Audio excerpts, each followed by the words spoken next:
प्यारे बाप, तेरी तारीफ करते हैं इस समय के लिए। तूने ये समा तेरे लोगों को दिया ताकि इस वक्त में तेरी मर्जी पहचान ईमान में बढ़ने के लिए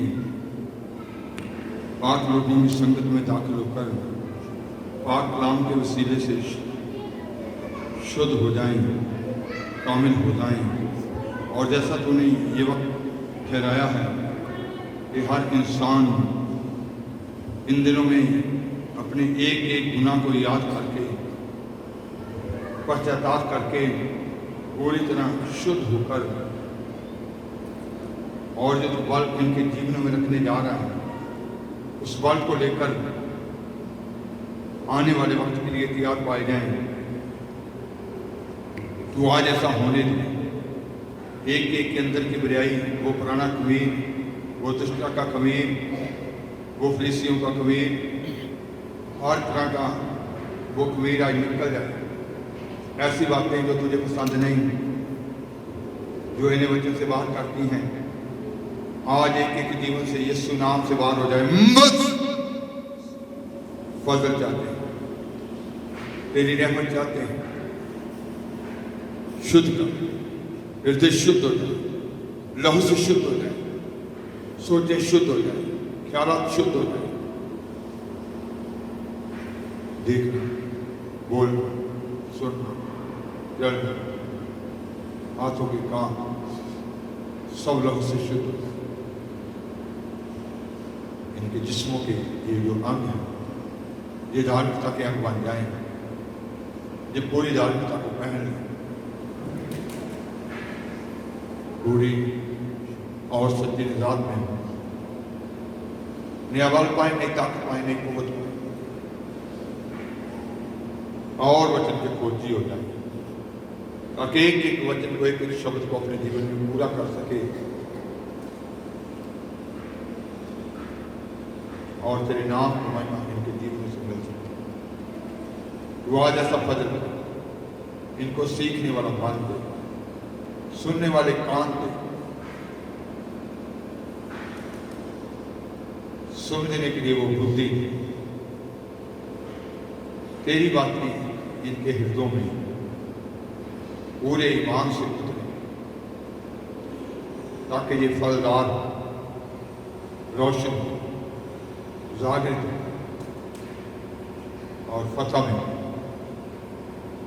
उन्हें मसगी मुसावत दे दिए। इसलिए धन्यवाद। आज सब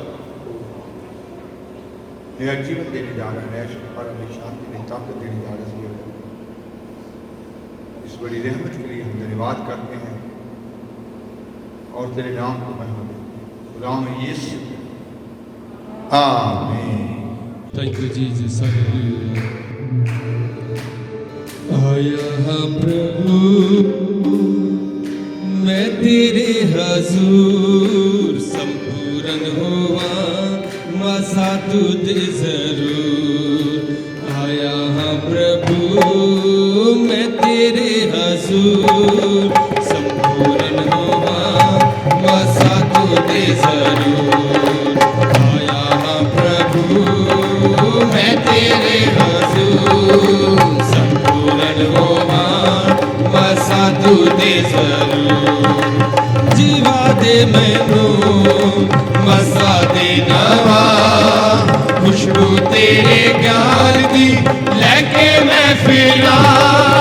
जीवा दे मैनू मसा दे नवा, खुशबू तेरे ज्ञान दी लैके मैं फिरा, लैके मैं फिरा। मेरी दुआ मेरे विदे से तेरा ही सरूर, मेरे विदे से तेरा ही सरूर। संपूर्ण होगा मसा तुझे जरूर। आया प्रभु मैं तेरे हजूर, संपूर्ण होगा मसा तुझे जरूर। आया प्रभु मैं तेरे हजूर, संपूर्ण होगा मसा तू दे जरूर। हर कमी घटी मेरी पूरी कर, मेरा दिल है खाली यीशु रू अपने नल पर। हर कमी घटी मेरी पूरी कर, मेरा दिल है खाली यीशु रू अपने नल पर, रू अपने नल पर। ये मेरी दुआ मेरे में प्यार विच रहा भरपूर, तेरे में प्यार विच रहा भरपूर। संपूर्ण होवा मसा तू दे जरूर। आया हाँ प्रभु मैं तेरे हजूर, संपूर्ण होवा मसा तू दे जरूर। आया हाँ प्रभु मैं तेरे हजूर, संपूर्ण होवा मसा तू दे जरूर। डिगा बार बार मैं हाँ कमजोर, दौड़ा जाता ना टिका अपना दे जोर। टिका बार बार मैं हाँ कमजोर, दौड़ा जाता ना टिका अपना दे जोर, अपना दे जोर। ये मेरी दुआ कदी ना डरा, दिल कर दे मजबूत, कदी ना डरा दिल कर दे मजबूत। संपूर्ण होगा मसा तू दे जरूर। आया हाँ प्रभु मैं तेरे हजूर, संपूर्ण होगा मसा तू दे जरूर। आया हाँ प्रभु मैं तेरे हजूर, संपूर्ण होगा मसा तू दे जरूर। हर बुरी इच्छा मैं तो दूर कर, अंधेरा है मेरा जीवन चानन दे नल पर। हर बुरी इच्छा मैं तो दूर कर, अंधेरा है मेरा जीवन चानन दे नल पर, चानन दे नल पर। ये मेरी दुआ अगे पीछे मेरे उत्ते चमके तेरा नूर, अगे पीछे मेरे उत्ते चमके तेरा नूर। संपूर्ण होगा मसा तू दे जरूर। आया हाँ प्रभु मैं तेरे हजूर, संपूर्ण होगा मसा तू दे जरूर। आया हाँ प्रभु मैं तेरे हजूर, संपूर्ण होगा मसा तू दे जरूर। तेरे औंदा दिन जल्दी आ रेहा, सिद्ध हुए संतानों यीशु तू ले जाएगा। तेरे औंदा दिन जल्दी आ रेहा, सिद्ध हुए संतानों यीशु तू ले जाएगा, तू ले जाएगा। ये तेरा करार मैनू सिद्ध बनायो दे नहीं दूर, मैनू सिद्ध बनायो दे नहीं दूर। संपूर्ण होगा मसा तू दे जरूर। आया हाँ प्रभु मैं तेरे हजूर, संपूर्ण होगा मसा तू दे जरूर। आया हाँ प्रभु मैं तेरे हजूर, संपूर्ण होगा मसा तू दे जरूर।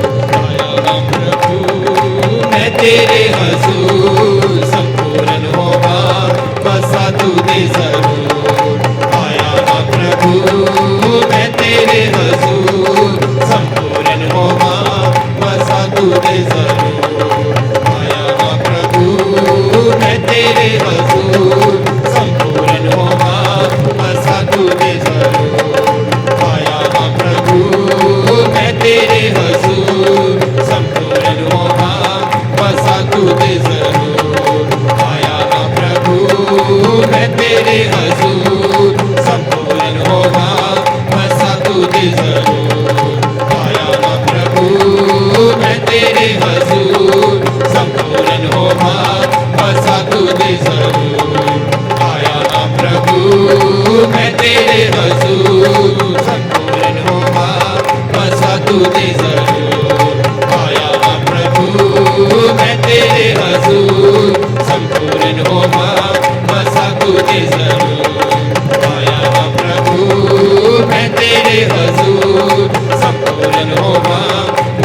यीशु दे स्वरूप।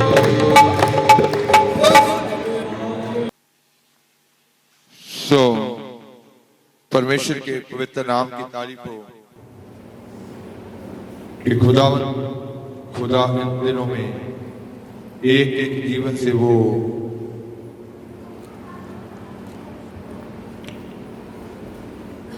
सफाई, हृदयों की सफाई, एक एक अंग की सफाई लहू वचन से कर रहे हैं ताकि इन दिनों में शुद्धता आ जाए और वो बल पहन सके। लहू वचन से है तो उसने, लहू वचन से है तो उसने अब है याद पिलाया उसने, अब है याद पिलाया उसने। शादमानी से तारीफ करो, शादमानी से तारीफ करो। यीशु बादलों पे आने वाला है, यीशु बादलों पे आने वाला है। वो तैयार सब रूह से करो, वो तैयार अब रूह से करो। वो बेदार अब रूह से भरो, वो तैयार अब देर न करो। वो बेदार सब रूह से भरो। तो खुदा की ये इच्छा थी कि आप लोग भी दुल्हन में तैयार हो सकें। ये खुदा का प्रेम था कि उसने तुम्हें अपने लिए अलग किया, अपने लिए बुलाया और तुम्हें उस पाप की गुलामी से आज़ाद करने के लिए, शैतान की गुलामी से आज़ाद करने के लिए अपने पुत्र यीशु मसीह को भी कुर्बानी के लिए दे दिया। उस कुर्बानी का वसीला से आप लोग आज़ाद हो सकें, शुद्ध हो सकें और आपकी सहायता के लिए पवित्र आत्मा दे दिया ताकि उसकी गाइडेंस में चलकर आप उस कामिल दर्जे को प्राप्त कर सकें, सिद्ध दर्जे को प्राप्त कर सकें। तो आज खुदा के कलाम से, खुदा के वचन से चंद बातें सीखेंगे। पढ़ेंगे प्रकाशित वाक्य, प्रकाशित वाक्य, प्रकाश की पोथी 20 बाब उसकी 7 आयत से 9 आयत तक। प्रकाश की पोथी 20 बाब 7 आयत से 9 आयत तक। जद वो 1000 वरा पूरा हो गया ਤਾਂ ਸ਼ੈਤਾਨ ਆਪਣੀ ਕੈਦ ਤੋਂ ਛੱਡਿਆ ਜਾਵੇਗਾ ਅਤੇ ਉਹਨਾਂ ਕੌਮਾਂ ਨੂੰ ਜਿਹੜੀਆਂ ਧਰਤੀ ਦੀਆਂ ਚੌਹਾਂ ਕੂਟਾਂ ਵਿੱਚ ਹਨ ਅਰਥਾਤ ਗੋਗ ਅਤੇ ਮਗੋਗ ਨੂੰ ਭਰਮਾਉਣ ਲਈ ਨਿਕਲੇਗਾ। ਭਾਈ ਉਹਨਾਂ ਨੂੰ ਯੁੱਧ ਲਈ ਇਕੱਠਿਆਂ ਕਰੇ। ਉਹਨਾਂ ਦੀ ਗਿਣਤੀ ਸਮੁੰਦਰ ਦੀ ਰੇਤ ਜਿੰਨੀ ਹੈ। ਉਹ ਸਾਰੀ ਧਰਤੀ ਉੱਤੇ ਚੜ੍ਹ ਪਏ ਅਤੇ ਸੰਤਾਂ ਦੇ ਡੇਰੇ ਅਤੇ ਪਿਆਰੀ ਨਗਰੀ ਨੂੰ ਘੇਰਾ ਪਾ ਲਿਆ ਅਤੇ ਆਕਾਸ਼ ਤੋਂ ਅੱਗ ਉਤਰੀ ਅਤੇ ਉਹਨਾਂ ਨੂੰ ਚੱਟ ਕਰ ਗਈ। जब 1000 वर्ष पूरे हो चुकेंगे तो शैतान कैद से छोड़ दिया जाएगा। वह उन जातियों को जो पृथ्वी के चारों ओर होगी अर्थात गोग और मागोग को जिनकी गिनती समुद्र की बालू के बराबर होगी भरमाकर लड़ाई के लिए इकट्ठा करने को निकलेगा।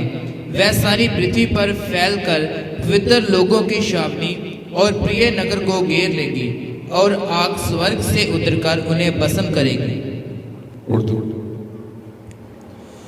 जब 1000 बरस पूरे हो चुके होंगे तो शैतान कैद से छोड़ दिया जाएगा और उन कौमों को जो ज़मीन की चारों तरफ होंगी यानी जूजो मजूज को गुमराह करके लड़ाई के लिए जमा करने को निकलेगा। उनका शुमार समुंदर की रेत के बराबर होगा और वो तमाम ज़मीन पर फैल जाएंगी और मुकद्दसों की लश्करगाह और अजीज शहर को चारों तरफ से घेर लेंगी और आसमान पर से आग नाजिल होकर उनको खा जाएगी। तो बाइबल पढ़ने वाले जानते हैं, जो लोग सीखते हैं, तुरंत उठाए जाने के बाद 7 साल का समय होगा जिसको महाक्लेश का समय कहा गया है। उसके 2 भाग हैं, 3.5 साल के। तो 3.5 साल के बाद दूसरी आमद होगी। जब 7 साल पूरे हो जाएंगे महाक्लेश के, उसके बाद 1000 साला राज्य जो है जिसको खालिस राज्य कहा गया वो शुरू हो जाएगा। तो उस वक्त जब 1000 साला राज्य खालिस राज्य शुरू होगा, शैतान को क्या कर लिया जाएगा? पकड़ लिया जाएगा और अथाह कुंड में क्या किया जाएगा? कैद कर लिया जाएगा। तो हमने पढ़ा कि जब 1000 वर्ष पूरा हो जाएगा, जब 1000 वर्ष खत्म हो जाएगा, शैतान को क्या कर दिया जाएगा? कैद से छोड़ दिया जाएगा। 1000 वर्ष जब पूरा होगा, शैतान को क्या किया जाएगा? कैद से छोड़ दिया जाएगा। और फिर उसके बाद वो क्या करेगा?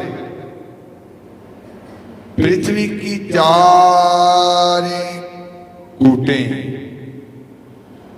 चारों कोनों में जाकर, 4 दिशाओं में जाकर उन सब जातियों को अर्थात गोग और मगोग को उस युद्ध के लिए क्या करेगा?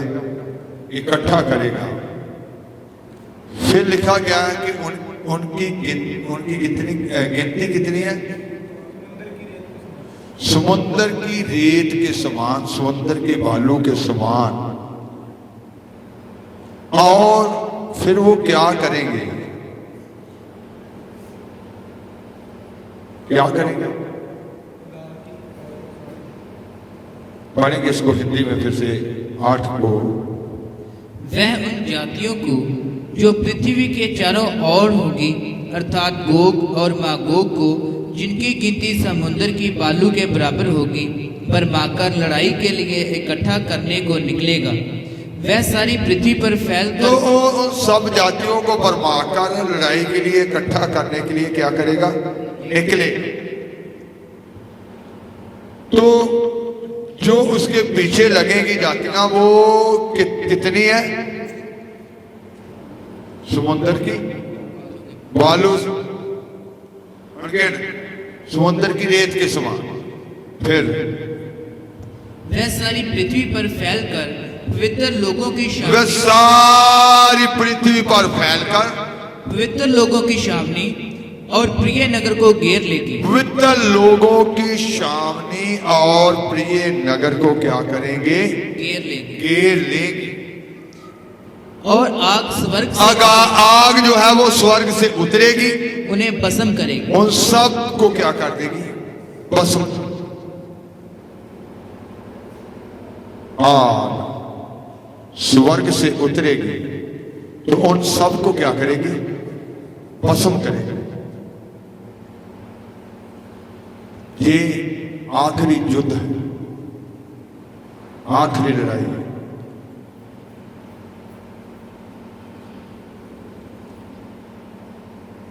आखिरी युद्ध। आखिरी लड़ाई है। इसके बाद क्या होगा, इस युद्ध के बाद क्या होगा, वो सबको क्या कर देगी, भस्म कर देगी। दूसरा पत्रस 3 बाब उसकी 10 से 12 तक। दूसरा पत्रस 3 बाब।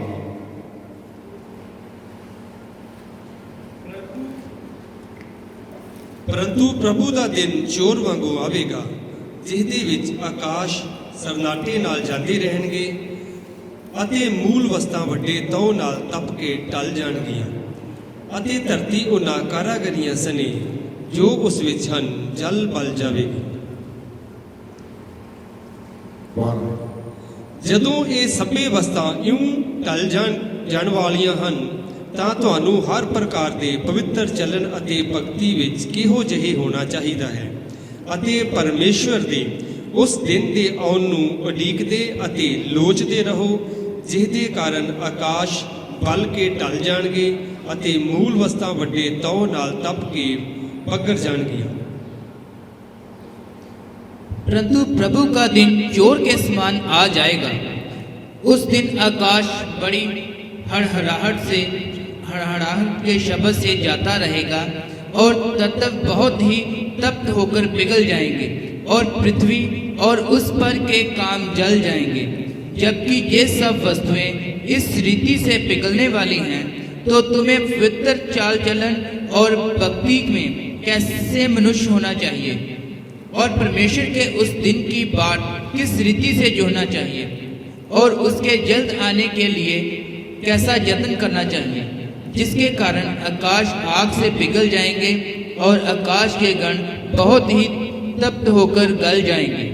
प्रकाशित वाक्य 21 बाब उसकी पहली आयत हिंदी में।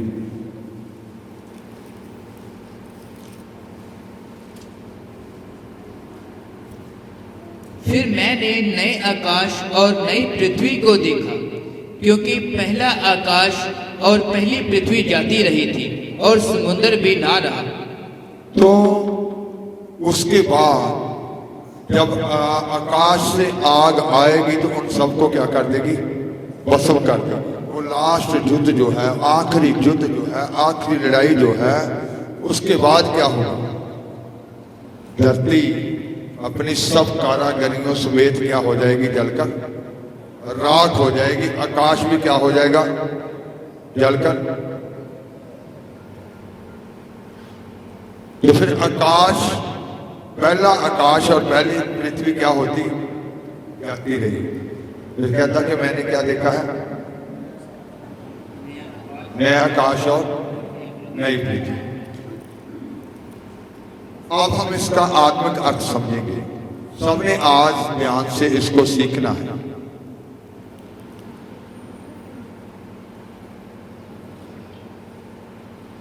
प्रेरितों के काम 12 बाब उसके 7वें वचन से लेकर 10वें वचन तक।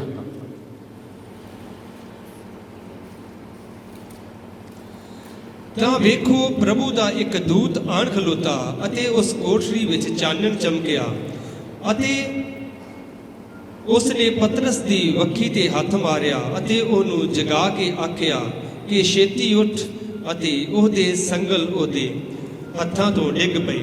ਔਰ ਦੂਤ ਨੇ ਉਹਨੂੰ ਕਿਹਾ ਕਿ ਲੱਕ ਬੰਨ੍ਹ ਅਤੇ ਆਪਣੀ ਜੁੱਤੀ ਪਾ, ਤਾਂ ਉਹਨੇ ਇਸੇ ਤਰ੍ਹਾਂ ਕੀਤਾ।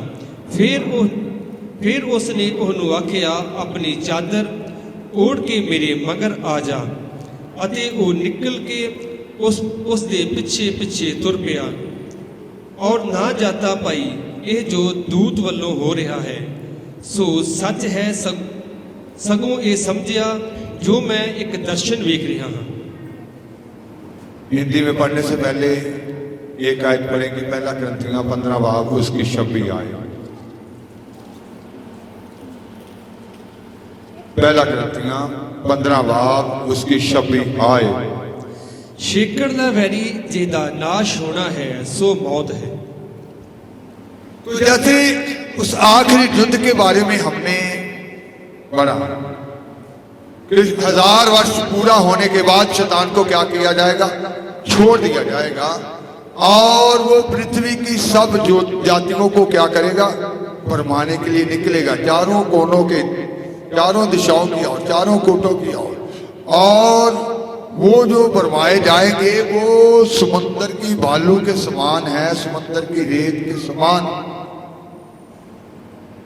वो पवित्र लोगों को, पवित्र नगरी को क्या करेंगे, गिरा डाल देंगे। फिर आकाश से आग आएगी और सबको क्या कर देगी, भस्म कर देगी। तो वो आखिरी युद्ध, हमारा भी एक आखिरी युद्ध, आप सबका, बुलाए गए लोगों का, सबका एक आखिरी युद्ध। तो उसके बारे में लिखा है 15 की 26, फिर से पढ़ेंगे उर्दू में। सबसे पिछला दुश्मन जो नेस्त किया जाएगा वो मौत है। सबसे आखिरी दुश्मन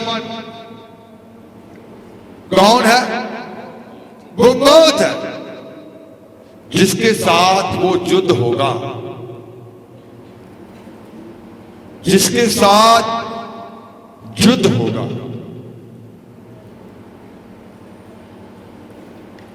मौत के बारे में आज सीख चुके हैं कि मौत जो होती है ये खत्म नहीं करती, ये जुदाई पैदा करती।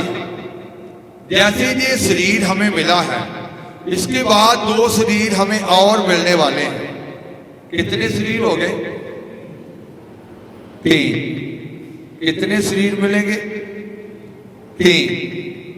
याद रखना है इसको। इसके बाद एक आत्मिक शरीर मिलेगा।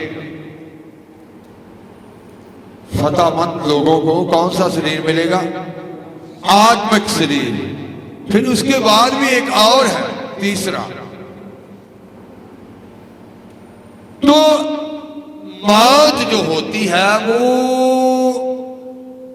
जिस्म और आत्मा में, दोनों में क्या करती है, जुदाई पैदा करती है, खत्म नहीं करती। जिस्म को आग में जला देते, या पानी में बहा देते, या मिट्टी में दफना देते हैं। इसका सफर जो होता है ये कब्रिस्तान तक होता है, आगे का सफर इसका खत्म हो जाता है। ये मिट्टी से लिया गया था, मिट्टी में क्या हो जाता है, चला जाता है, क्योंकि कहा गया था कि तू मिट्टी से लिया गया है, मिट्टी में क्या हो जाएगा, चला जाएगा। हजारों सालों से इस दुनिया में जो आए, आज उनकी मिट्टी हमारे पांव के नीचे है, कल को हमारी मिट्टी भी दूसरे लोगों के पांव के नीचे हो।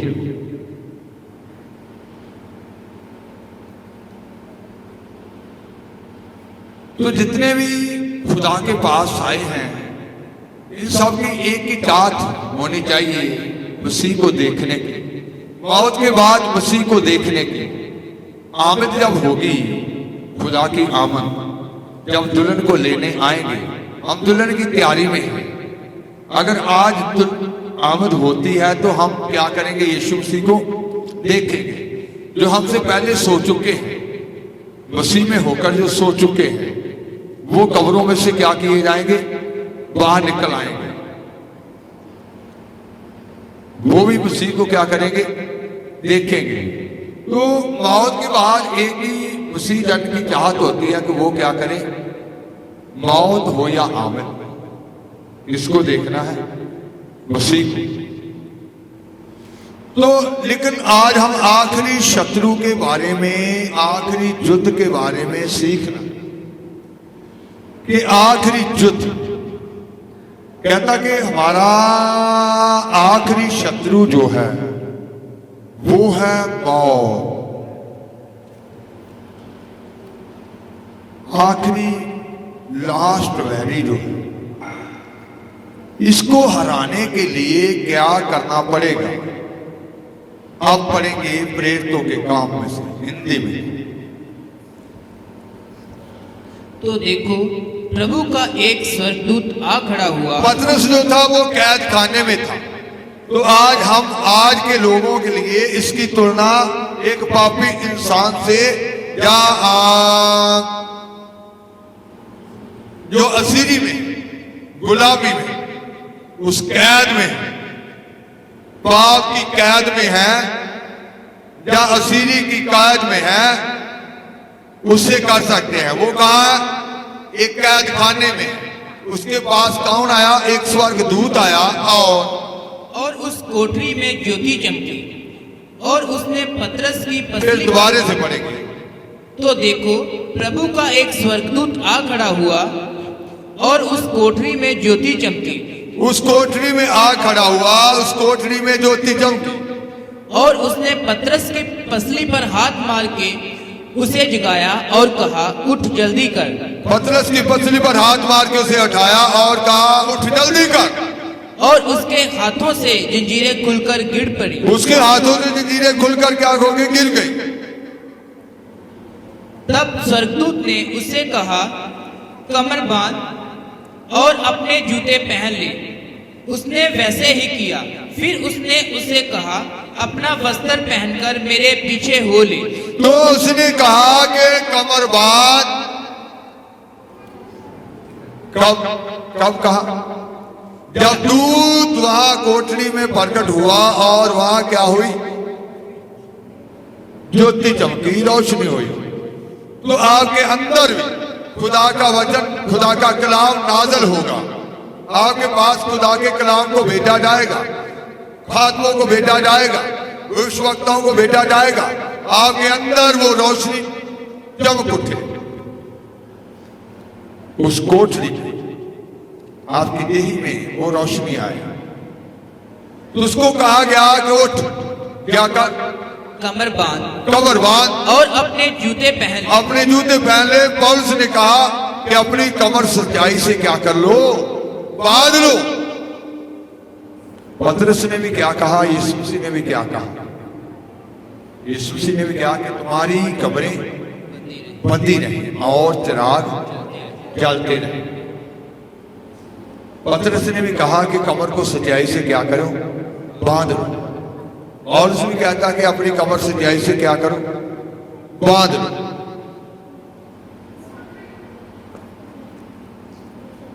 पतरस कहता है कि बुद्धि से अपनी कमर को सच्चाई से क्या कर ले।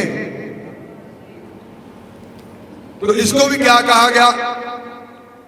कमर बांध, कमर बांध ले और अपने जूते पहन। अपने जूते पहन ले। पौलुस ने क्या कहा कि तैयारी के सुसमाचार के जूते क्या कर ले? पहन ले। हजारू पुत्र जो था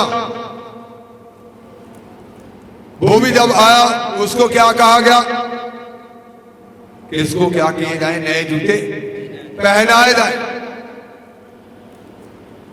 फिर उसको क्या कहा गया? नहीं, पतरस को क्या कहा? फिर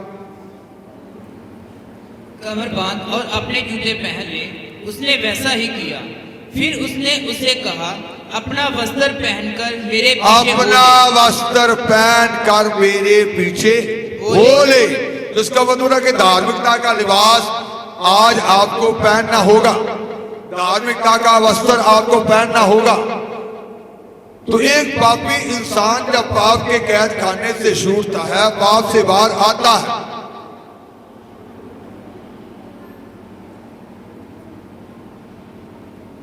और उसको क्या किया जाता है?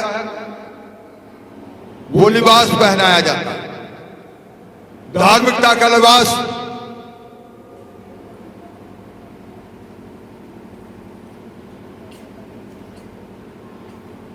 धार्मिकता की चादर आपने ओढ़ दी, उस लिबास को आपने पहनना है। अपनी कमर को सच्चाई से बांधना है।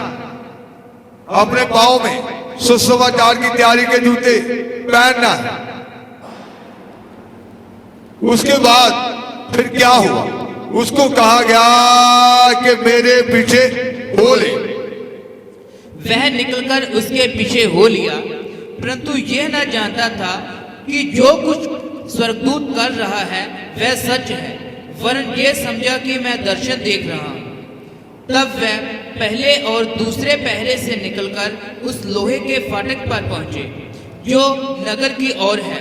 वह उनके लिए आप से आप खुल गया और वह निकलकर तब वह पहले पहरे से और पैरे से निकलकर लोहे के फाटक तक पहुंचे। जो नगर की ओर है, जो नगर की ओर क्या करता है? खुलता है। फाटक अपने आप खुल गया। स्वर्गदूत छोड़कर क्या हुआ? चला। तो पहला पैरा क्या है? पहले पैरे से होकर आपको फिर दूसरे पैरे से होकर जाना है। स्वर्गदूत ने पहले पैरे में उसकी सहायता की, फिर दूसरे पैरे में भी उसकी सहायता की, लेकिन तीसरे फाटक पर उसकी सहायता नहीं। इसको अच्छे से समझना है। पहला पैरा जब आप खुदा में आएंगे, जब आप उस लिबास को पहनेंगे, जब आप अपनी कमर सच्चाई से बांध लेंगे, जब आप वो धार्मिकता का लिबास पहन लेंगे, जब आपका जीवन प्रार्थना वाला जीवन हो जाएगा, जब आप वचन को पूरा करना शुरू करेंगे, आगे बढ़ना शुरू करेंगे, तो पहला पैरा जो लिखा गया है वो पाप का पैरा है। और उसने कहा, पाप तुम्हारी मर्दहार देही में राज्य। कब उसको उनको कहा गया? रोमियो 6:12 में कब कहा? जब वो अपने पाप का पश्चाताप कर चुके थे, जब वो बपतिस्मा ले चुके थे, क्योंकि उन्हें कहा गया, क्या तुमने कौन सा बपतिस्मा लिया? ऐसे कहा गया 6:3। अथवा तुसी इस गल तो अनजान हो, भाई साडे विचों जिन्हां ने मसीह यीशु दा बपतिस्मा लिया, उसदी मौत दा तो बपतिस्मा वो बपतिस्मा लिए हुए लोग थे। इसका मतलब खुदा में चलने वाले लोग थे, पवित्र आत्मा पाए हुए लोग थे। तो उनको कहा गया कि पाप, जैसे 12 पढ़ देंगे, हिंदी में पढ़ेंगे 6 की बात। इसलिए पाप तुम्हारे नश्वर शरीर में राज्य ना करे कि तुम उसकी लालसाओं के अधीन रहो। तुम उसकी लालसाओं के क्या करो? अधीन रहो। तो पहला पैरा ही क्या आ जाता है? पाप का। पाप उसको क्या करेगा? रोकेगा। वो रोड, आप रोड पे चल रहे हैं, आपकी आंखों को कहेगा देख ले, देख ले। नौजवान लड़कों को कहेगा देख ले, लड़की खूबसूरत जा रही है, देख ले, तेरे अंदर मैं पाप को अंदर उतारता हूं, तू देख इसकी तरफ, साथ में मैं उतरता हूं।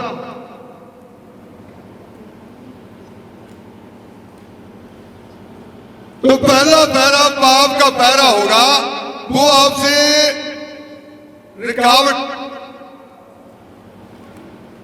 यही दुश्मनियां चल रही है ना कि अपने अंदर से एक एक पाप को क्या करना है। वो कहेगा कोई बात नहीं, बोले झूठ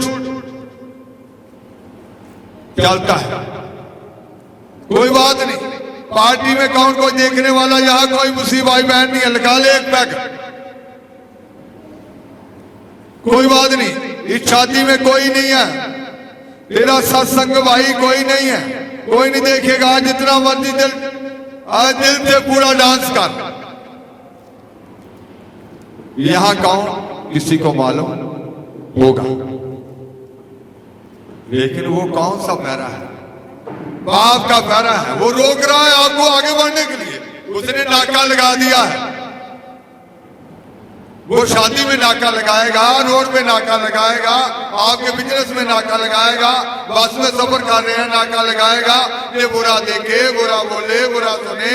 और पाप, इसको मैं क्या कर दूं, यहीं पहले पहले बारी क्या कर दूं, रोक दो।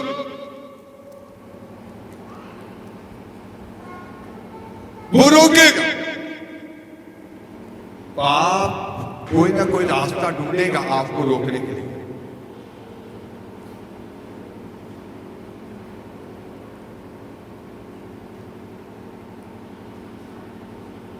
तो पाप जब रास्ता ढूंढता है, उस पहरे को हमने क्या करना है? पार करना है। आप बस में हो, पाप के नाके को पहचानना है कि जहां शैतान मुझसे पाप कराना चाहता है, उस पहरे को क्या करना है? तोड़ डालना है। आप कहीं भी, आपका खुदा आपके साथ है, पवित्र आत्मा आपके साथ है, आपका खुदा आपको देखने वाला है। उसकी आंखें, लिखा गया है कि उसकी आंखें हर समय धरती के ऊपर क्या करती हैं? घूमती रहती हैं। वो धर्मियों को भी देखती हैं और पापियों को भी देखती हैं। हर इंसान पर वो आंखें लगी रहती हैं। आप ये मत कहें कि आपकी माँ आपके साथ नहीं है, आपका बाप आपके साथ नहीं है, आपके संगी विश्वासी आपके साथ नहीं है, आपके खादम आपको नहीं देख रहे, लेकिन आपका खुदा आपको देख रहा है। पाप ने नाका लगाया हुआ है, वो आपको रोकेगा, वो आपको रोकने की कोशिश करेगा, लेकिन वो पहरे को आपने पार करना है। स्वर्गदूत आपकी सहायता के लिए आपके साथ है कि आपको बल दे, आपको ताकत दे, आपके अंदर वो फतह डाले, आपको उस पहरे से सुरक्षित निकाले। वो आपकी सहायता कर रहा है। वो आपके कानों में आवाज देगा, ये गलत है, झूठ बोलना गलत है, ये तू आंखों से पाप करेगा, तू पाप में चला जाएगा, ये गलत है। वो स्वर्गदूत आपको आवाज देगा, लेकिन आप उसकी आवाज को जब अनगौलिया करते हैं, जब उसकी आवाज को रद्द करते हैं, तो पाप अपने नाके में क्या हो जाता है? कामयाब हो जाता है, रोकने में कामयाब हो जाता है। फिर शाम को वही दुआ, कसी पिटी दुआ कि प्रभु आज मुझसे फिर भूल हो गई, मुझे क्षमा कर दे, कल से मैं सही चलूंगा। प्रभु आज मुझसे फिर भूल हो गई।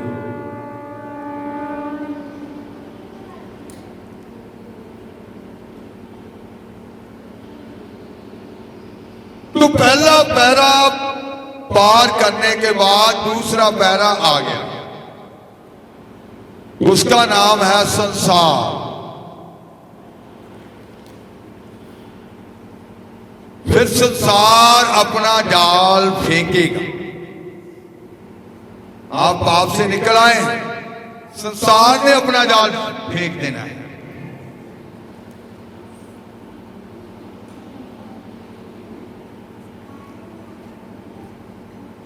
तो यूहन्ना ने क्या कहा था?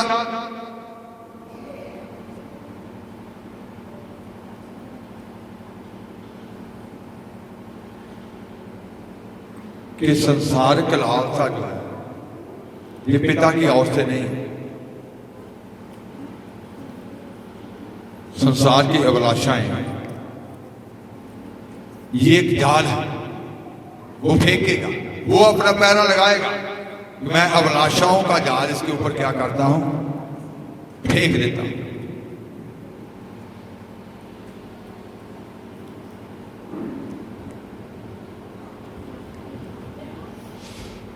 तो जब संसारिक जाल से निकलना, संसार एक ऐसा जाल है जो उसमें फंस जाते हैं,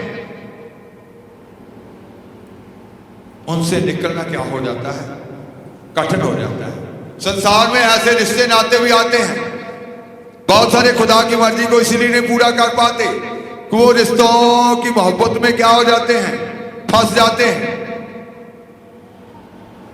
उनसे निकलना क्या हो जाता है?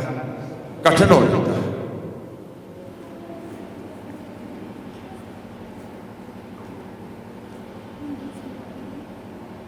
एक घर में थोड़े दिन पहले जाने के लिए मौका मिला। वो बहन जी जो थे, उनके घर में पोतरा हुआ था, बेटे के बेटा। तो अभी एक बेटे की मैरिज होने वाली, तो हमने उनको कहा कि आप प्रभु की और लाओ। कहते कि नहीं, अभी मेरा बेटा कहता है जिसकी मैरिज होने वाली है, वो कहता कि नहीं अभी मेरी मैरिज हो लेने दो। उसमें क्या करना पड़ेगा?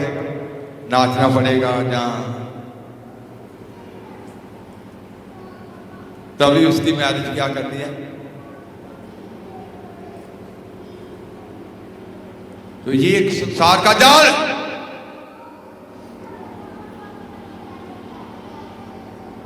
पहले वो शादी देख लेते हैं, उसके बाद पश्चाताप करेंगे। वो मेरे दोस्त का बर्थडे पार्टी आ रही है, वो वहाँ पैक्शा भी लगाना पड़ेगा, तो वो देख लेते हैं, वहाँ डांस करना पड़ेगा, देख लेते हैं। तो उसके बाद पूरी दिल से पश्चाताप करेंगे। उसके बाद जो बर्थडे पार्टी लग जाएगी, वो मैरिज गुजर जाएगी, फिर कोई और रिश्तेदार में प्रोग्राम आ जाएगा। चलते चलते चलते वक्त गुजर जाएगा। तो यही संसार का एक जाल है जो खींच कर रखता है, उससे निकलने नहीं देता। वो रिश्तेदारियों में फंसा कर रखता है, या संसार की ऐसी लालसाओं में फंसा कर रखता है। वो कहते हैं कि घर बनाना है तो फिर पैसे चाहिए, तो फिर झूठ भी बिजनेस में बोलना पड़ता है। तो जब तक मेरा अच्छा घर नहीं बन जाता, अच्छी गाड़ी नहीं बन जाती, अच्छा बैंक बैलेंस नहीं हो जाता, उसके बाद ही अच्छे तरीके से तौबा करेंगे, दिल से तौबा करेंगे। ये एक संसार का जाल है। जाल ने फंसा लिया कि तू अभी ये कर ले, अभी तेरे पास बहुत वक्त है। आप नहीं जानते कि आपके पास कितना वक्त है। कोई संसार पे ये नहीं कह सकता कि उसके पास कितना वक्त है, कितने दिन उसकी उम्र के बाकी हैं। आज ही आपके लिए निजात का दिन हो सकता है, आज ही आपके लिए छुटकारे का दिन हो सकता है। शायद पश्चाताप करने का वक्त ना मिले, तो कभी भी ऐसा नहीं सोचना चाहिए। इस संसार का पहरा जो है, ये जो संसार का जाल है, अलग अलग तरीकों से, अलग अलग लालसाओं से, अलग अलग अभिलाषाओं से, ये संसार के जाल जो पहरा लगाए हुए हैं, ये जो संसार का नाका है, ये आपको आगे जाने से क्या करेगा? रोकेगा। स्वर्गदूत आपके साथ है, वो आपकी सहायता करेगा, वो उस जाल से भी आपको निकालेगा, वो आगे जाने के लिए आपको बल देगा, वो ताकत देगा, वो आपकी अगुवाई करेगा, वो आत्मा की आपकी अगुवाई करेगा, वो आपको फतह पाने के लिए, पूरी फतह पाने के लिए आपकी सहायता करेगा। जब इंसान इन दो पैरों को पार कर जाते हैं, फिर वो लास्ट युद्ध आता, फिर वो कहां चले गए थे? लोहे के फाटक के पास। वो कहां खुल गया? इस साइड को 10 साइड को फिर पढ़ेंगे। तब वह पहले और दूसरे फाटक से निकलकर उस लोहे के फाटक पर पहुंचे जो नगर की ओर है। वह उनके लिए आप से आप खुल गया और वह तब वह उस फाटक पर पहुंचे जो लोहे का फाटक है, जो नगर की ओर है, वो अपने आप खुल, वो परमेश्वर के नगर।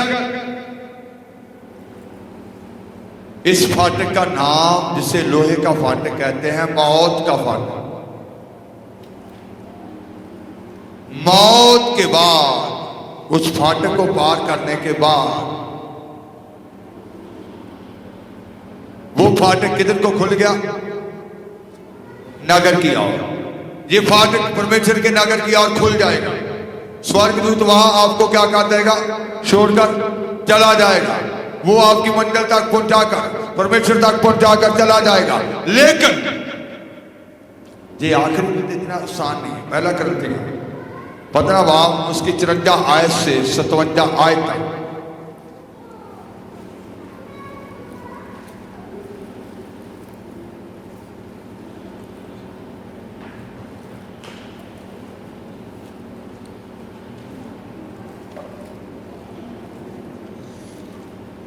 पर ਜਾਂ ਇਹ ਨਾਸ਼ਵਾਨ ਅਵਿਨਾਸ਼ ਨੂੰ ਅਤੇ ਇਹ ਮਰਨਹਾਰ ਅਮਰਤਾ ਨੂੰ ਉਦਾਲੇ ਪਾ ਚੁੱਕੇਗਾ, ਤਾਂ ਉਹ ਗੱਲ ਜਿਹੜੀ ਲਿਖੀ ਹੋਈ ਹੈ ਪੂਰੀ ਹੋ ਜਾਵੇਗੀ। ਮੌਤ ਫਤਹ ਦੀ ਬੁਰਕੀ ਹੋ ਗਈ। हे ਮੌਤ ਤੇਰੀ ਫਤਹ ਕਿੱਥੇ ਹੈ? हे ਮੌਤ ਤੇਰਾ ਡੰਗ ਕਿੱਥੇ ਹੈ? ਮੌਤ ਦਾ ਡੰਗ ਪਾਪ ਹੈ ਅਤੇ ਪਾਪ ਦਾ ਬਲ ਸ਼ਰਾ ਹੈ। ਪਰ ਧੰਨਵਾਦ ਹੈ ਪਰਮੇਸ਼ਰ ਦਾ ਜੋ ਸਾਨੂੰ ਸਾਡੇ ਪ੍ਰਭੂ ਯਿਸੂ ਮਸੀਹ ਦੇ ਰਾਹੀਂ ਫਤਹ ਬਖਸ਼ਦਾ ਹੈ। और जब ये नाशवान अविनाश को पहन लेगा और यह मरनहार अमरता को पहन लेगा, तब वह वचन जो लिखा है पूरा हो जाएगा। जय ने मृत्यु को निगल लिया हे मृत्यु तेरी जय कहाँ हे है? मृत्यु तेरी फतह कहाँ है? तेरी जय कहाँ है? हे मृत्यु तेरा डंक कहाँ रहे? हे मृत्यु तेरा डंक कहाँ है? मृत्यु का डंक पाप है, मृत्यु का डंक पाप है, और पाप का बल व्यवस्था है। पाप का बल क्या है? व्यवस्था। व्यवस्था। परंतु परमेश्वर का धन्यवाद हो जो हमारे प्रभु यीशु मसीह के द्वारा हमें जयवंत करता है। परंतु परमेश्वर का धन्यवाद हो जो हमारे प्रभु यीशु मसीह के द्वारा हमें क्या करता है? जयवंत करता है। जयवंत करता है, फतहमंद बनाता है। तो कहा गया कि हे मौत तेरी फतह कहाँ है? तो इसका मतलब क्या है? मौत की फतह कहाँ छुपी हुई है? मौत की फतह कहाँ है? हे मौत तेरी फतह कहाँ है?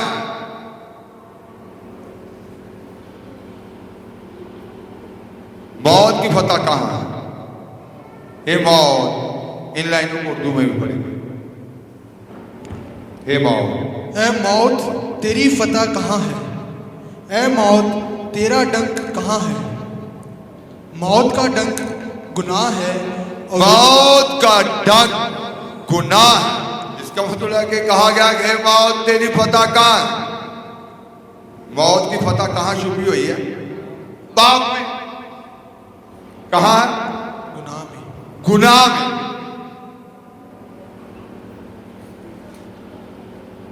समझ रहे हैं?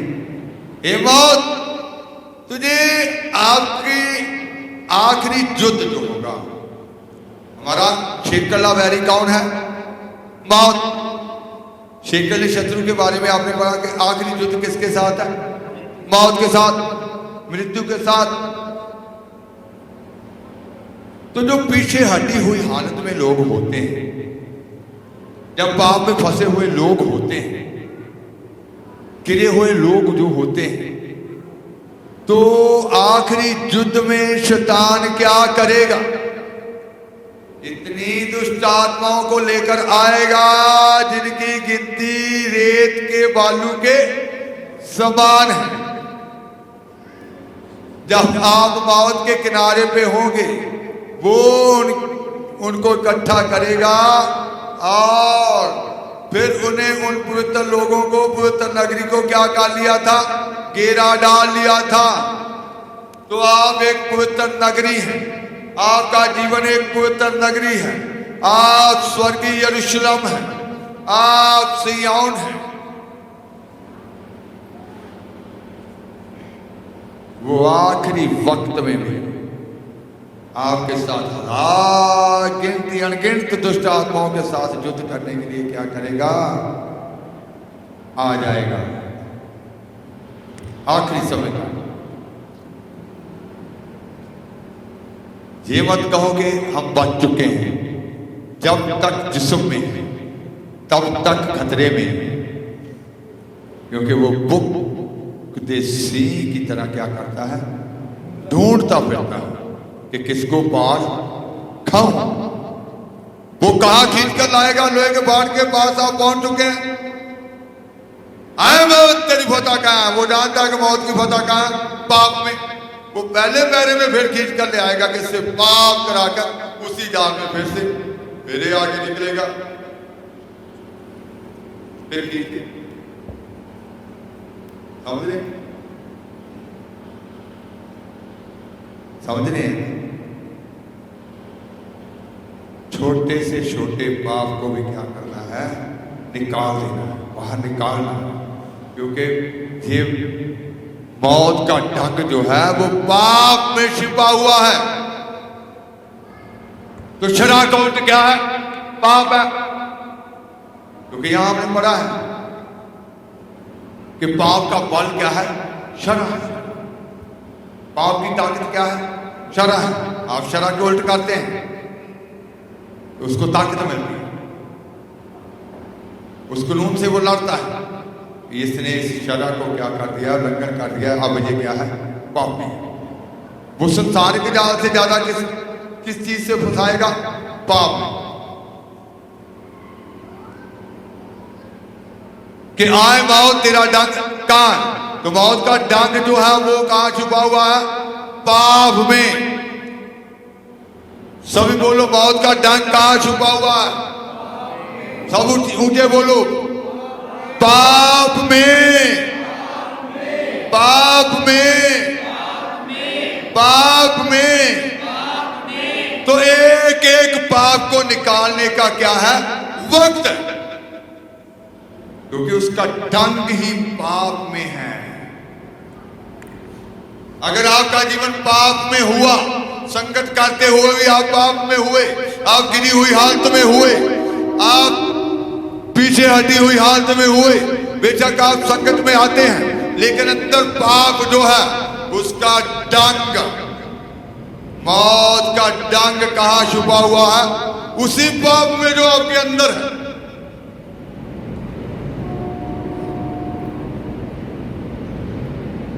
आप नहीं जानते कि वो पाप कब आपको डंग मार देगा,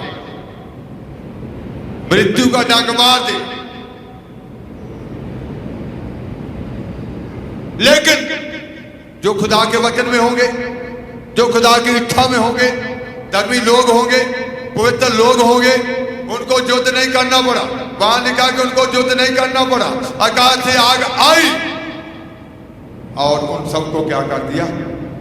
भस्म कर दिया। लोहे का फाटक अपने आप खुल गया। उसके लिए कोई जोर नहीं लगाना पड़ा, स्वर्गदूत ने उसकी सहायता नहीं की, क्योंकि पतरस उस वक्त कहां था? फतह में था। मौत का डंग कहां है? पाप में। मौत पर विजय कैसे होगी? फाटक जब अपने आप क्या हो जाए? खुल जाए, तो परमेश्वर की नगरी, पवित्र नगरी में आपकी सीधी एंट्री हो जाए। वो कहां खुलता है? शहर, नगर में। तो आपको मृत्यु के बाद कहां पहुंचना है? परमेश्वर की नगरी में, स्वर्गीय सिय्योन में, स्वर्गीय यरूशलेम में। तो आज ही जो मौत का डंग जो पाप में है, तो सबसे पहले अंदर से वो पाप को क्या करना है? निकालना।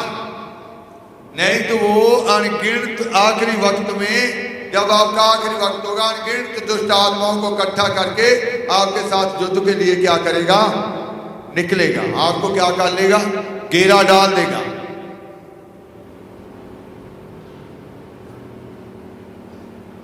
कई बार आपने देखा नहीं है, कई लोग कहते हैं कि मरने के वक्त जब मृत्यु हो रही होती, कहते हैं कि सारे दिखाई दे रहे हैं। सुना ना, कई लोग कहते हैं वो युद्ध के लिए निकलेगा। अगर आपने पाप पर फतह पाई है, तो मौत का फाटक अपने आप क्या हो जाएगा? वो खुल जाएगा। वो लोहे का फाटक अपने आप खुल जाएगा। वो आसमान से आग आएगी, उन सबको क्या कर देगी? उन दुष्ट आत्माओं को क्या कर देगी? भस्म कर देगी। आपका जीवन फतह में होगा। तो आपका जीवन फतह में होने के लिए आपको पाप के पहरे से और संसार के पहरे से गुजरना होगा, और उन सबको क्या करना है? पार करना है। और आज अपने जीवन में ये ठान लें, ये जो आखिरी वक्त चल रहा है, आपने वो फतह को लेना है। आपका खुदा आपकी सहायता कर रहा है, स्वर्गदूत आपकी सहायता कर रहा है, स्वर्गदूत आपके साथ है, वो आपको बल दे रहा है, वो आपको आवाज दे रहा है, वो आपके साथ है। तो आपके साथ चलने वाला वो दूत, आगे आगे चलने वाला वो दूत, वो आपके साथ है। तो आज ही उस फतह को अपने जीवन में लें, क्योंकि मौत का डंग पाप में छुपा हुआ है। पाप आपकी मर्दहार देही में, नाशवान शरीर में ये राज्य ना करे। ये अपने अंगों को पाप के अंग ना बनाए, वो धर्म के अंग ना बनाए। इनको धार्मिकता के अंग बनने के लिए सौंप दें। आंखों को, जुबान को, कानों को और हाथों को, पांव को, सोचों को, ख्यालों को, एक एक अंग को धार्मिकता के अंग बनने के लिए दे दें कि ये धार्मिकता के लिबास में आ जाए, ये धार्मिकता को पहन लें। क्योंकि पहला ढूंढना 3 बाब उसकी 2 है।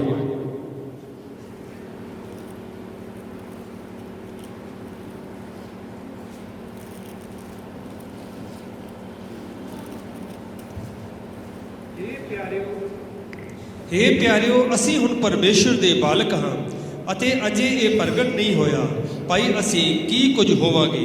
ਅਸੀਂ ਇਹ ਜਾਣਦੇ ਹਾਂ ਭਾਈ ਜਦ ਉਹ ਪ੍ਰਗਟ ਹੋਵੇਗਾ ਤਾਂ ਅਸੀਂ ਉਹਦੇ ਵਰਗੇ ਹੋਵਾਂਗੇ, ਕਿਉਂ ਜੋ ਉਹ ਜਿਹਾ ਹੈ ਤਿਹਾ ਹੀ ਉਹਨੂੰ ਵੇਖਾਂਗੇ।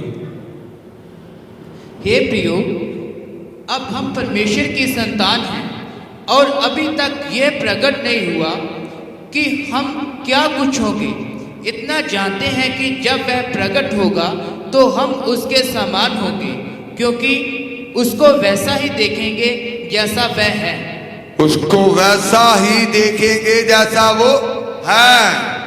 तो जैसे आपने ये सीखा कि इसके बाद हमें कौन सा शरीर मिलेगा, इस शरीर के बाद आत्मक शरीर, उसके बाद भी एक पुनरुत्थान का शरीर मिलेगा। कौन सा? पुनरुत्थान। तो आत्मक शरीर के बाद तीसरे शरीर में क्या करना है? एंटर करना है।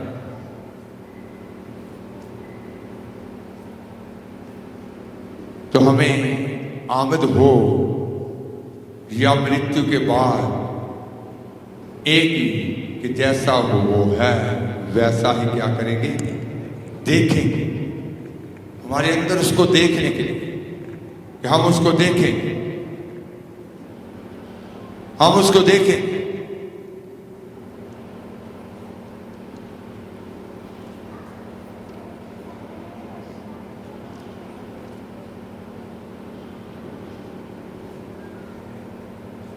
नीले आसमां के पार जाएंगे, मेरा यीशु रहता वहाँ। नीले आसमां के पार जाएंगे, मेरा यीशु रहता वहाँ। हम मिलेंगे बादलों पर, हम मिलेंगे बादलों पर, देखेगा सारा जहां।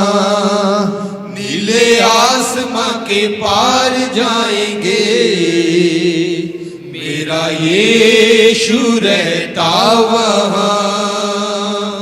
नीले आसमां के पार जाएंगे, मेरा यीशु रहता वहाँ।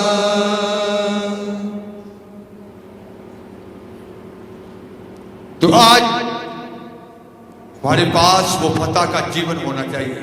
हर बात पे फतह पानी है, हर पाप पे फतह पानी है, संसार के जाल पे फतह पानी है। फतह पाने के बाद हम उस मृत्यु पर क्या हो जाएंगे? जयवंत हो जाएंगे। वो फाटक अपने आप क्या हो जाएगा? खुल जाएगा। वो आसमान से आग आएगी, उन सब को क्या कर देगी? भस्म कर देगी। तो जैसे पतरस ने कहा कि धरती क्या हो जाएगी? सभी कारागरियों समेत क्या हो जाएगी? जलकर राख हो जाएगी। आकाश भी क्या हो जाएंगे? फिर से पड़ेंगे। दूसरा पतरस 3:10 से 12।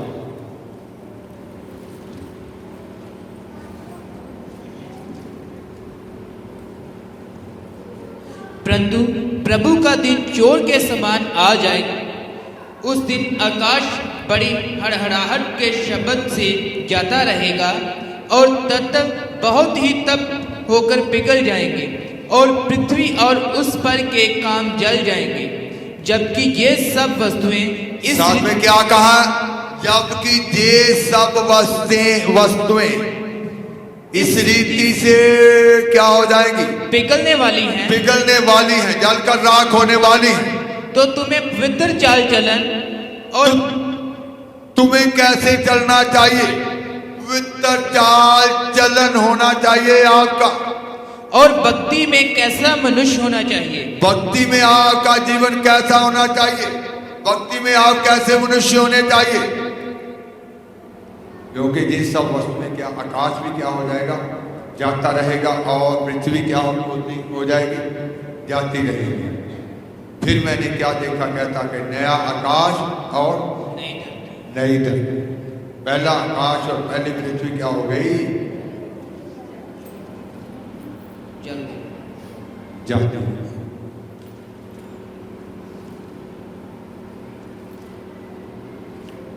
तो आज उस मौत के डंक को, पाप को अपने अंदर से निकाल दो। ये वक्त पाप के छोटे से छोटे कण को भी अपने अंदर से बाहर निकाल लेना है। आंखें बंद करेंगे और घुटनों पे आएंगे, फिर से ये दुआ करेंगे कि आए प्रभु मेरे अंदर से हर एक पाप का छोटे से छोटा किड़का भी आज मेरे अंदर से निकाल दे, उस बुराई को निकाल दे। आज तू मुझे शुद्ध कर, आज तू मुझे शुद्ध कर दे। फिर से थोड़ी देर के लिए दुआ करेंगे।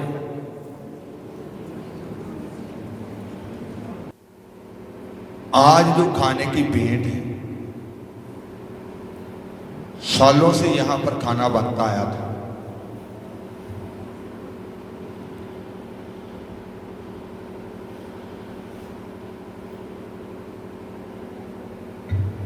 तो पहली बार इस किस्म की भेंट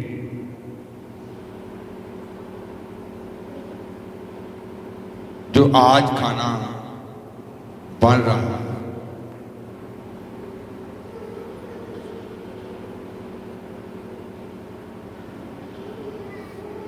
आप सोचेंगे कि ऐसी क्या बात है इस भेंट में।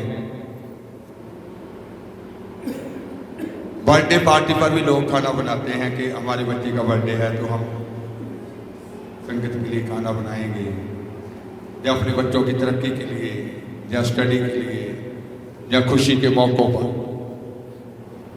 या और भी कई कारण हो सकते हैं। लेकिन जो खाना आज जिसने बनाया है वो एक अलग किस्म है। ऑस्ट्रेलिया में गीता रहते हैं,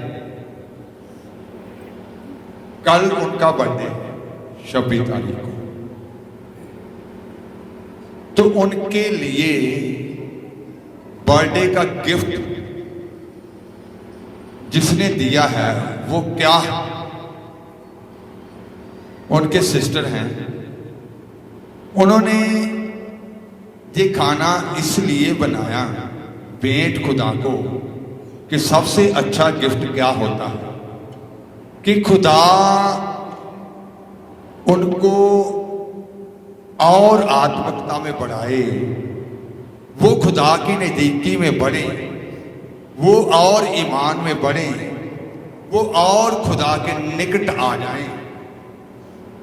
दुनिया के लिए बहुत सारे चाहत रखते हैं, भेंट देते हैं कि ये हमारा काम हो जाए, लेकिन आत्मिक तरक्की के लिए, खुदा के पास पहुंचने के लिए, खुदा के निकट जाने के लिए ये पहली किस्म की भेंट है कि वो और खुदा उन पर ऐसा फजल करे कि वो खुदा के निकट हो जाए, खुदा उनकी चाहत को पूरा करे और उन्हें शिफा दे।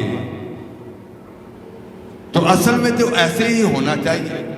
जिफ्ता ने सुखना जो खुदा के सामने पूरे इस्राएल के लिए कि अगर खुदा मुझे विजय दे तो जो मेरे घर से पहले निकल आए उसी को मैं क्या करूंगा, उसी की भेंट चढ़ाऊंगा। याकूब ने अपने लिए मन्नत मानी थी कि अगर तू मेरे लिए इस सफर में मेरी अगुवाई करेगा तो जो कुछ भी तू, अगर खाने के लिए खाना, पहनने के लिए वस्त्र दे, तो जो कुछ भी तू मुझे देगा उसका मैं क्या दूंगा, दुश्मन दूंगा। अयूब अपने बच्चों के लिए भेंट चढ़ाता था, लेकिन जब ऐसी भेंटें शुरू होगी कि परिवार के लिए कि मेरा पति बदल जाए, मेरी पत्नी बदल जाए, मेरे बच्चे खुदा में बढ़े, मेरे रिश्तेदार खुदा में चले, तो आत्मिकता क्या होनी शुरू हो जाएगी, बढ़नी शुरू हो जाएगी। खुदा डालते हैं हृदयों में भेंट के लिए। अब्राहम को खुदा ने वायदा किया था संतान देने का, लेकिन वो संतान कब पैदा हुई,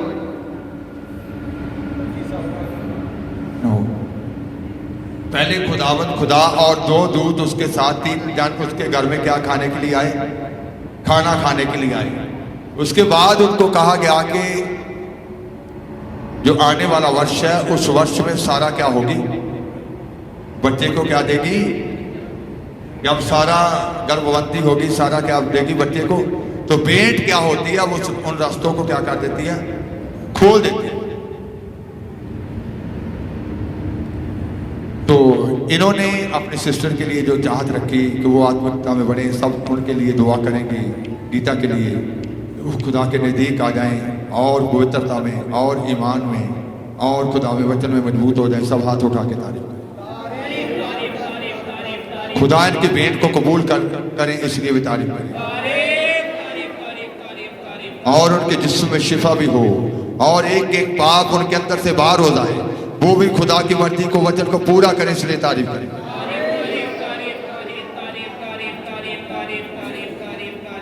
हालेलुया।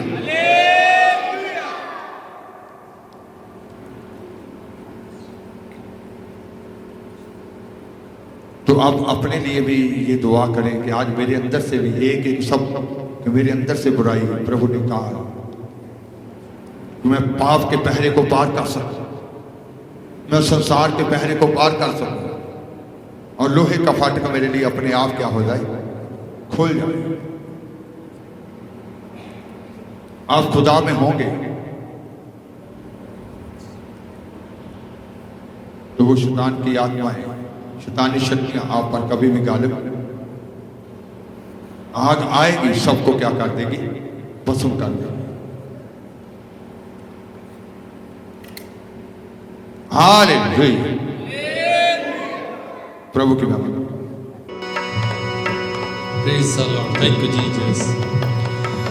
तुम सच्चाई से अपनी कमर बांध लो, रास्ती का ही बख्तर लगा कर चलो।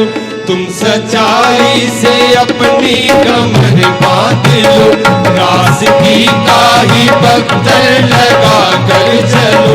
पाँव में सुलह के जूते पहन लो और ईमान की सिपर लगा कर चलो।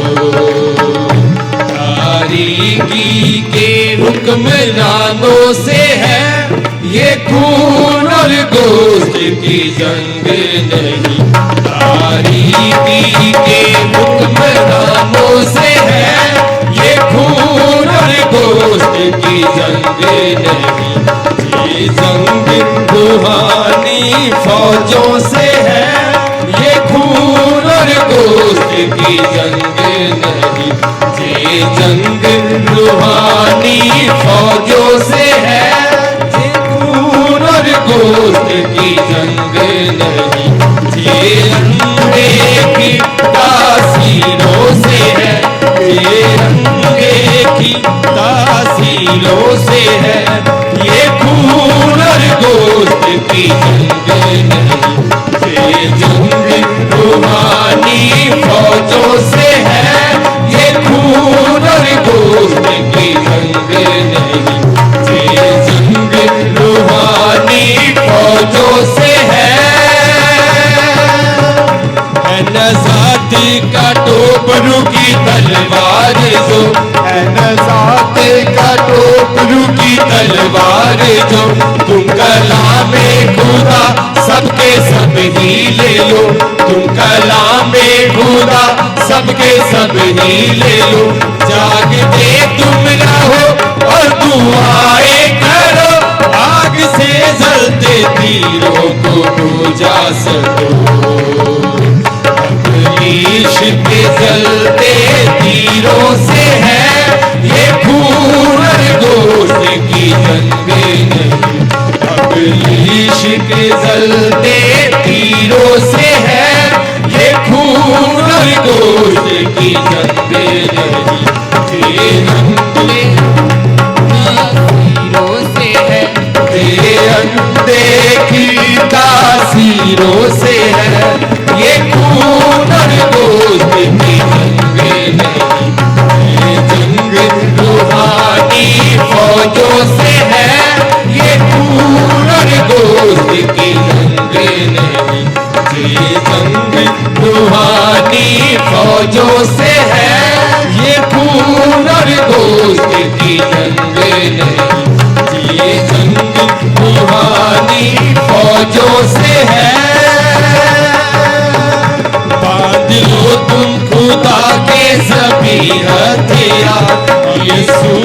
सिपाहियों हो जाओ तैयार, बांध लो तुम खुदा के सभी हथियार। यीशु के सिपाहियों हो जाओ तैयार, जब परे होगे तुम जिंदा कलाम से, तब फतह पाओगे यीशु के नाम से।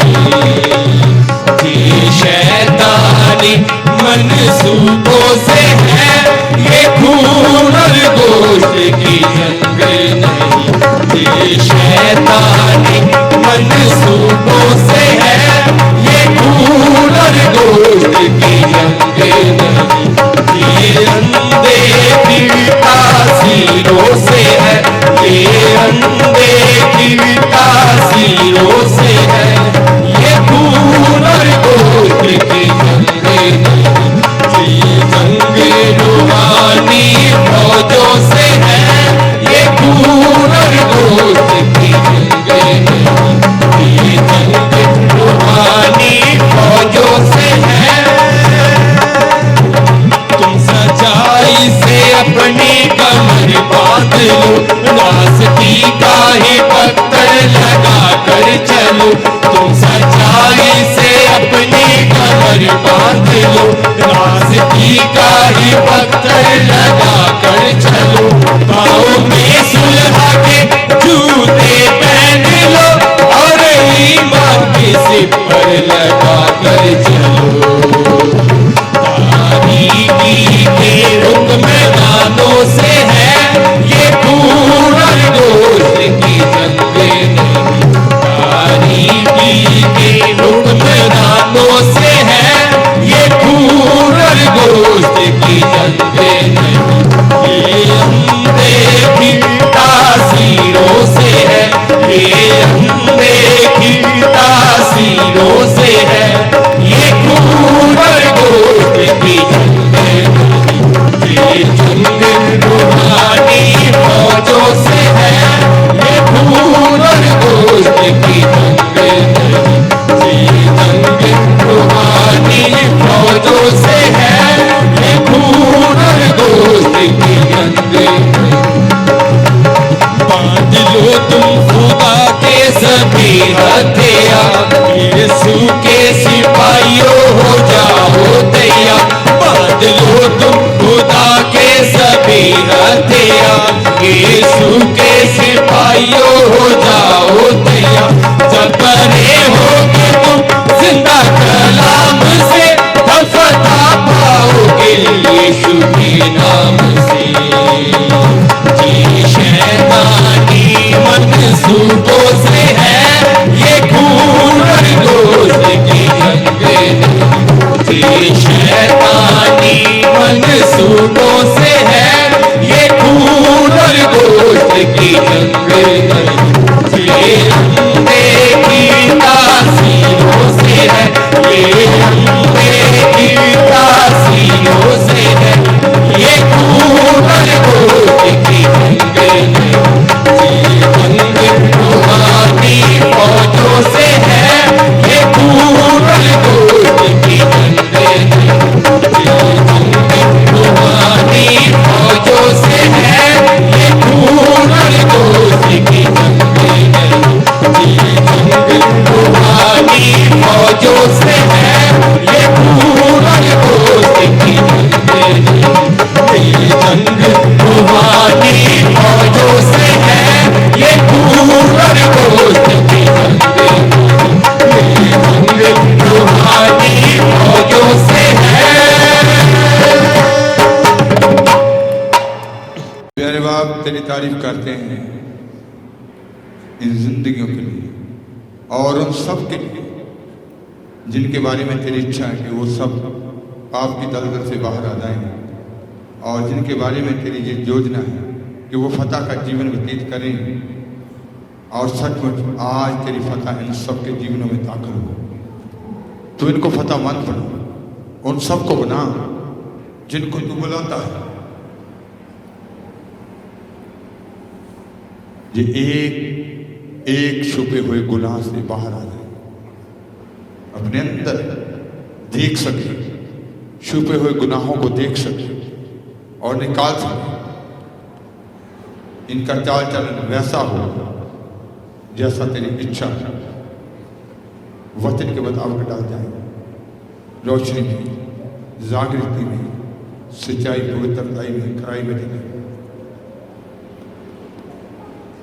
पूरे ईमान में चले, अधूरापन जाता रहे, एक एक कमजोरी निकल जाए, सबको सिद्ध करने के लिए तू और फजाए, लहूवत सिद्ध हो जाए और तेरी निकटता पहचान में बढ़ते गए। तू अनुग्रह एक एक जन को समर्थी लहू में सेव करते हैं, इनके परिवारों पर और कारोबारों पर भी तेरा अनुग्रह चाहते हैं, ये बढ़े और तेरी महिमा करें। खुदा यीशु के आमीन। अब हमारे खुदावंद खुदा का फजल खुदा बाप की मोहब्बत कुल ईमानदार कसों के साथ आपसे लेकर हमेशा हमेशा तक होती है। आमीन। सब